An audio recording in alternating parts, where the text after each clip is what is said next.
জয় বাংলা জয় বঙ্গবন্ধু একই কি লেগে জানেন? এতদিন সৌদি আরব বাঙালি কইয়া পরিচয় দিলে মানে একটা ইজ্জত পাইতাম সৌদি গোদারে।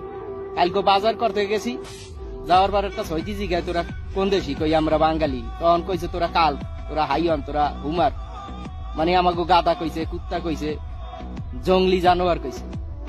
কারণ এই যে এই দেশের সরকারের নিয়ে ওরা যে এই যে জামাতি ইসলাম ছাত্র এই যে সমন্বয়কের দল বল লইয়া যে কটূক্তি করছে, যারে হারে যে অপমান করছে, ওরা এই জন্য আমাকে হইলো সড়ক আছে। বঙ্গবন্ধুর নাম লইয়া বিশ্বের দরবারে যে কোনো জায়গায়, বিশ্বের যে কোনো রাষ্ট্রে যে হইলো মাথা উঁচা করিয়া হইলো যা বাঙালি বাঁচছে। আর ওরা যা করতে আছে এখন হইলো আমাকে হইলো যা চোরের মতো হইলো আইয়া করতে হয়। ছাগল দিয়া আলচাষ করা যায় না, ছাগল দিয়ে যদি আলচাষ করতে হলে মাইছে গরু কিন্তু না। ওই ডক্টর ইনুস, ওই সমন্বয়ক মুরুক্ষ, ওরা তো ছাত্র, ওরা তো মুরুক্ষ। ওরা